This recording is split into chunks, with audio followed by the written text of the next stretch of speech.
ಎಲ್ಲರಿಗೂ ನಮಸ್ಕಾರ. ಮತ್ತೊಂದು ವಿಡಿಯೋಗೆ ಸ್ವಾಗತ. ನಾನು ನಿಮ್ಮ ಡಾರ್ಲಿಂಗ್ ಧನು. ಬಿಗ್ ಬಾಸ್ ಸೀಸನ್ 12 8ನೇ ವಾರ 10 ಜನ ನಾಮಿನೇಟ್ ಆಗಿದ್ದಾರೆ. ಬರೋಬ್ಬರಿ ಈ 10 ಜನ ನಾಮಿನೇಟ್ ಆಗ್ತಾರೆ ಅಂತ ಮುಂಚೆ ನಾನು ಹೇಳಿದ್ದೆ. ಗಿಲ್ಲಿ, ಕಾವ್ಯ, ರಘು, ಧನು ಸೇವ್ ಆಗಿದ್ದಾರೆ. ಈ 10 ಜನ ನಾಮಿನೇಟ್ ಆಗಿದ್ದಾರೆ ಅಂತ ಹೇಳಿದ್ದೆ.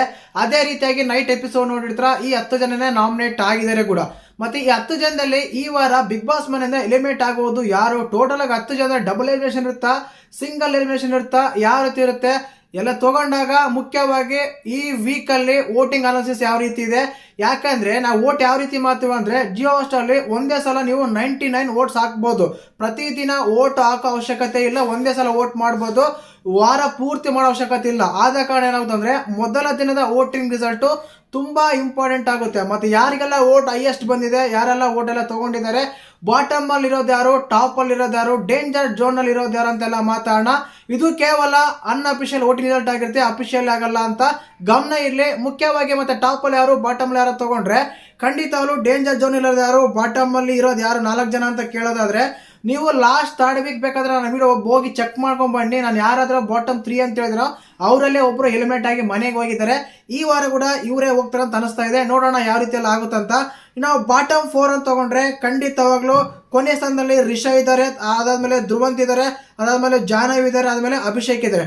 ಬಾಟಮ್ 4 ಅಲ್ಲಿ ಅಭಿಷೇಕ್, ಜಾಹ್ನವಿ, ರಿಷಾ, ಧ್ರುವ ಇಷ್ಟು ಜನ ಇದ್ದಾರೆ. ಇವರಲ್ಲಿ ಯಾರಾದ್ರೂ ಒಬ್ರು ಬಿಗ್ ಬಾಸ್ ಮನೆಯಿಂದ ಎಲಿಮಿನೇಟ್ ಆಗಿ ಹೋಗ್ಬೋದಂತ ಅನಿಸ್ತಾ ಇದೆ. ಜಸ್ಟ್ ದಿಸ್ ಇಸ್ ಪ್ರಿಡಿಕ್ಷನ್ ಅಂತ ಅನ್ಕೊಳ್ಳಿ.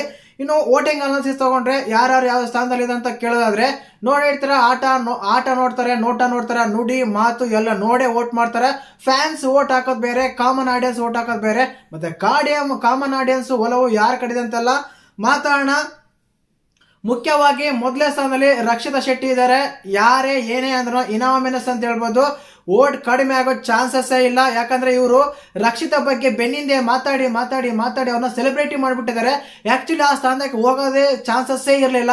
ಇವ್ರು ಅವ್ರ ಬಗ್ಗೆ ಕೆಟ್ಟದಾಗ ಮಾತಾಡೋದು, ಅವ್ರ ಬಗ್ಗೆ ಕೀಳಾಗಿ ನೋಡೋದು, ಅವ್ರ ಬಗ್ಗೆ ಇದು ಮಾಡೋದು ಮಾಡಿ ಸಿಂಪತಿ ತಂದು ಕೊನೆಗೆ ಮೊದಲೇ ಸ್ಥಾನದಲ್ಲಿ ರಕ್ಷಿತಾ ಅವರಿದ್ದಾರೆ. ಅದೇ ರೀತಿಯಾಗಿ ಕೊನೆ ಈಗವರೆಗೂ ಇರ್ತಾರೆ ಅಂತ ಅನಿಸ್ತಾ ಇದೆ.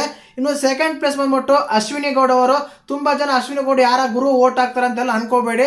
ತುಂಬಾ ಸಪೋರ್ಟ್ ಸಿಗ್ತದೆ, ತುಂಬಾ ವೋಟ್ಸ್ ಕೂಡ ಬರ್ತದೆ, ತುಂಬಾ ಸಪೋರ್ಟ್ ಮಾಡ್ತಾ ಇದ್ದಾರೆ. ಇಚ್ಚಿತಿಗೆ ಗಿಲ್ಲಿ ಜೊತೆ ಮಾತ್ರ, ರಘು ಜೊತೆ ಮಾತ್ರ ಕ್ರೈ ಆದಾಗ ಅತ್ತಾಗ ಎಲ್ಲ ಒಂದು ಸ್ವಲ್ಪ ವರ್ಕೌಟ್ ಆಗಿದೆ. ಆಟ ಕೂಡ ಆಡ್ತಾರೆ, ಇಲ್ಲ ಅಂತಲ್ಲ, ಬಟ್ ವೋಟ್ ಕೂಡ ಬರ್ತಾ ಇದೆ. ಯಾವ ಕಡೆಯಿಂದ ಬರ್ಬೋದು ಅಂತ ನೀವು ಕೂಡ ಒಂದ್ಸಲ ಥಿಂಕ್ ಮಾಡಿ. ಯಾಕಂದ್ರೆ ಅವರು ಹೋರಾಟಗಾರರು ಅಂತ ನೆನಪಿರ್ಲಿ. ಇನ್ನು ಅದಾದ್ಮೇಲೆ ಥರ್ಡ್ ಪ್ಲೇಸ್ ಅಲ್ಲಿ ಸೂರಜ್. ಯಾರು ಎಕ್ಸ್ಪೆಕ್ಟೇ ಮಾಡಿರಲಿಲ್ಲ ಸೂರಜ್ ಅವ್ರಿಗೆ ಇಷ್ಟೆಲ್ಲ ಓಟ್ಸ್ ಬರುತ್ತಂತ. ಖಂಡಿತವೂ ವೈಲ್ಡ್ ಕಾರ್ಡ್ ಎಂಟ್ರಿ ತಗೊಂಡಾಗ ರಘುವನ್ ಬಿಟ್ರೆ ಇವರೇ ಚೆನ್ನಾಗಿ ಆಡ್ತಾ ಇದ್ದಾರೆ. ಯಾರ ಬಗ್ಗೆ ಕೆಟ್ಟದಾಗ ಮಾತಾಡಲ್ಲ, ಟಾಸ್ಕ್ ಅಂತ ಭಾಗ ಪರ್ಫಾರ್ಮ್ ಮಾಡ್ತಾರೆ, ಕಾಮಿಡಿ ಮಾಡ್ತಾರೆ. ಎಂಟರ್ಟೈನ್ಮೆಂಟ್ ಫೀಲ್ಡ್ ಅಲ್ಲದೆ ಇದ್ರೂ ಕೂಡ ಪರವಾಗಿಲ್ಲ, ಹಿ ಇಸ್ ದ ಬೆಸ್ಟ್ ಅಂತ ಹೇಳ್ಬೋದು. ಥರ್ಡ್ ಪ್ಲೇಸ್ ಅಲ್ಲಿ ನಮ್ಮ ಸೂರಜ್ ಅವರು ಇದ್ದಾರೆ. ಇನ್ನು ಫೋರ್ತ್ ಪ್ಲೇಸ್ ಅಂತ ತಗೊಂಡಾಗ ಸ್ಪಂದನ್ ಇದ್ದಾರೆ. ಆಟ ಆಡಲ್ಲ, ಟಾಸ್ಕ್ ಆಡಲ್ಲ, ಕಾಮಿಡಿ ಮಾಡಲ್ಲ, ಎಂಟರ್ಟೈನ್ಮೆಂಟ್ ಮಾಡಲ್ಲ. ಅವ್ರಿಗೆ ಯಾರಿಗೂ ವೋಟ್ ಹಾಕ್ತಾರೆ ಅಂತೆಲ್ಲ ಅನ್ಕೋಬೇಡಿ. ಯಾಕಂದ್ರೆ ಅವ್ರಿಗೂ ಫ್ಯಾನ್ಸ್ ಇದ್ದಾರೆ, ತುಂಬಾ ಜನ ವೋಟ್ ಕೂಡ ಹಾಕ್ತಾರೆ. 4ನೇ ಸ್ಥಾನ ತಗೊಂಡಾಗ ನಮ್ಮ ಸ್ಪಂದನ್ ಅವರು ಇದ್ದಾರೆ. ಇನ್ನು 5ನೇ ಸ್ಥಾನದಲ್ಲಿ ಬಂದ್ಬಿಟ್ಟು ನಮ್ಮ ಮಾಳು ಇದ್ದಾರೆ. ಮಾಳುಗರು ವೋಟ್ ಹಾಕ್ತಾರ ಅಂದ್ರೆ ಖಂಡಿತ ಅವ್ರು ಉತ್ತರ ಕರ್ನಾಟಕ ಫುಲ್ ಅವರಿಗೆ ಸಪೋರ್ಟ್ ಮಾಡ್ತಾ ಇದೆ.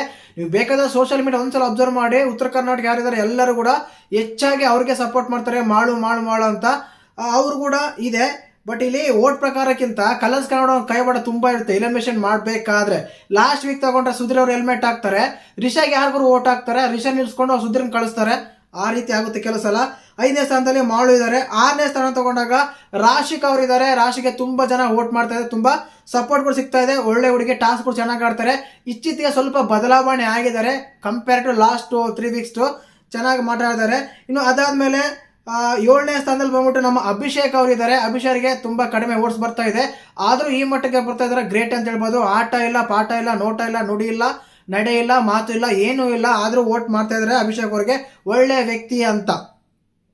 ಇನ್ನು 8ನೇ ಸ್ಥಾನದಲ್ಲಿ ಬಂದ್ಬಿಟ್ಟು ನಮ್ಮ ಜಾಹ್ನವಿ ಇದ್ದಾರೆ. ಜಾಹ್ನವಿ ಇಷ್ಟಕ್ಕೆಲ್ಲ ಹೋದ್ರೆ ಎಲ್ಲಾನು ಅಷ್ಟೇನೆ, ಅವರು ಕಲರ್ಸ್ ಕೋಟಾದಿಂದಾನೇ ಬಂದಿರೋ. ಲಾಸ್ಟ್ ಟೈಮ್ ಕಿಚ್ಚ ಸರ್ ಹೇಳಿದ್ರು, ನೀವೇ ತಾನೇ ಕಾಲ್ ಇಟ್ಕೊಂಡು ಬಂದಿದ್ದು ಅಂತ. ಅಂದ್ರೆ ರಿಕ್ವೆಸ್ಟ್ ಮಾಡ್ಕೊಂಡು ಬಂದ್ರಲ್ಲ ಕಲರ್ಸ್ ಚಾನಲ್ಗೆ ಅಂತೆಲ್ಲ. ಲಾಸ್ಟ್ ವೀಕ್ ಎಲ್ಲ ಬ್ಲೇಮ್ ಆಗಿರ್ಬೋದು, ಈ ವೀಕ್ ಆಟ ಆಗಿರ್ಬೋದು, ಇವ್ರು ಮಾತಾಡೋ ಮಾತುಗಳಾಗಿರ್ಬೋದು, ಮೊನ್ನೆ ರಿಷಾ ಹತ್ರ ರಾಶಿಕ್ ಹತ್ರ ಜಗಳ ಆಗಿರ್ಬೋದು, ಅನ್ವಾಂಟೆಡ್ ಜಗಳ ಎಲ್ಲ ಆಡ್ತಾ ಇದ್ರಲ್ಲಿ ಅವಶ್ಯಕತೆನೇ ಇರಲಿಲ್ಲ. ಇನ್ನೊಬ್ರು ಬ್ಲೇಮ್ ಮಾಡ್ದಲ್ಲೇ ಇವರ ವಿಷಯ ಆಗ್ಬಿಡ್ತು ಅನಿಸ್ತು. ಇನ್ನು 9ನೇ ಸ್ಥಾನದಲ್ಲಿ ಬಂದ್ಬಿಟ್ಟು ನಮ್ಮ ರಿಷಾ ಇದ್ದಾರೆ. ಕೊನೆ ಸ್ಥಾನದಲ್ಲಿ ಧ್ರುವ ಇದ್ದಾರೆ. ನನ್ಗನ್ಸುತ್ತೆ ಈ ವಾರ ರಿಷಾ ಗೌಡ ಬಿಗ್ ಬಾಸ್ ಮನೆಯಿಂದ ಹೋಗ್ಬೋದು ಅಂತ. ಒಂದ್ ವೇಳೆ ಅವ್ರು ಹೋಗ್ಲಂದ್ರೆ ಧ್ರುವಂತೂ ಇಲ್ಲ ಮಾಳು, ಇವರಿಬ್ಬರಲ್ಲಿ ಯಾರೋ ಒಬ್ಬರನ್ನ ಖಂಡಿತವಾಗ್ಲೂ ಕಳ್ಸ್ತಾರೆ ಅಂತ ಹೇಳ್ತೀನಿ. ಇನ್ನೊಂದ್ಸಲ ಬಂದ್ಬಿಡ್ತೀನಿ ನೋಡಿ. ವೋಟಿಂಗ್ ಲಿಸ್ಟ್ ಈ ರೀತಿ ಅಂತ: ಮೊದಲನೇ ಸ್ಥಾನ ರಕ್ಷಿತಾ ಶೆಟ್ಟಿ, ಎರಡನೇ ಸ್ಥಾನ ಅಶ್ವಿನಿ ಗೌಡ, ಥರ್ಡ್ ಅಲ್ಲಿ ಸೂರಜು, ಫೋರ್ತ್ ಅಲ್ಲಿ ಸ್ಪಂದನ, ಐದನೇ ಸ್ಥಾನ ಮಾಳು, ಆರನೇ ಸ್ಥಾನ ರಾಶಿಕಾ, ಏಳನೇ ಸ್ಥಾನ ಅಭಿಷೇಕ್, ಎಂಟನೇ ಸ್ಥಾನ ನಮ್ಮ ಜಾಹ್ನವಿ, ಒಂಬತ್ತನೇ ಸ್ಥಾನ ರಿಷಾ, ಹತ್ತನೇ ಸ್ಥಾನ ಧ್ರುವ. ಈ ರೀತಿಯಾಗಿದೆ ವೋಟಿಂಗ್ ಅನಾಲಿಸಿಸ್. ಬಾಟಮ್ 4 ಅಂತ ತಗೊಂಡಾಗ ನಾನು ಹೇಳದಲ್ಲ, ಅಭಿಷೇಕ್, ಮಾಳು, ರಿಷಾ, ಧ್ರುವ ಇವರಲ್ಲಿ ಯಾರಾದ್ರೂ ಒಬ್ರನ್ನ ಬಿಗ್ ಬಾಸ್ ಮನೆಯಿಂದ ಕಂಪ್ಲೀಟ್ ಆಗಿ ಈ ವಾರ ಎಲಿಮಿನೇಟ್ ಮಾಡ್ತಾರೆ ಅಂತ ಅನಿಸ್ತಾ ಇದೆ. ನೋಡೋಣ ಯಾವ ರೀತಿ ಎಲ್ಲ ಚೇಂಜಸ್ ಎಲ್ಲ ಮಾಡ್ತಾರೆ. ಇನ್ನೂ ಟೈಮಸ್ ಇದೆ, ಇನ್ನೂ ಟೈಮರ್ ಇದೆ, ಇನ್ನೂ 3-4 ದಿನಗಳಿದೆ. ಇವತ್ತು ಯಾವ ಬುಧವಾರ ತಾನೆ, ಇನ್ನೂ 3 ದಿನ ಟೈಮ್ ಇದೆ. ಯಾರಾದ್ರೂ ಏನಾದರೂ ಬದಲಾವಣೆ ಅಂದ್ರೆ ಸಾಕು. ಲಾಸ್ಟ್ ಟೈಮಲ್ಲಿ ಒಂದು ಸ್ವಲ್ಪ ಫೈಟ್ ಮಾಡ್ಕೊಂಡು ಡುಷ್ಕುಮ್ ಮಾಡ್ಕೊಂಡ್ಬಿಟ್ರೆ ಸಾಕು, ಬಿಗ್ ಬಾಸ್ ಮೇಲೆ ಅವ್ರನ್ನೇ ಉಳಿಸ್ಬಿಡ್ತಾರೆ. ಮಿಕ್ತಿರನ್ನ white of the Bigg Boss ಅಂತ ಮಾಡ್ತಾರೆ. ಈ ರೀತಿ ಆಗಿತ್ತು ವೋಟಿಂಗ್ ಅನಾಲಿಸಿಸ್. ಹೇಳ್ದಲ್ಲ, ಇದೊಂದು ಅನ್ಅಫಿಷಿಯಲ್ ವೋಟಿಂಗ್ ಅನಾಲಿಸಿಸ್, ಗಮನ ಇರಲಿ. ವಿಡಿಯೋ ಇಷ್ಟ ಆಗಿದೆ ಲೈಕ್ ಮಾಡಿ, ಶೇರ್ ಮಾಡಿ, ಸಬ್ಸ್ಕ್ರೈಬ್ ಮಾಡಿ. ಜೈ ಹಿಂದ್, ಜೈ ಕರ್ನಾಟಕ.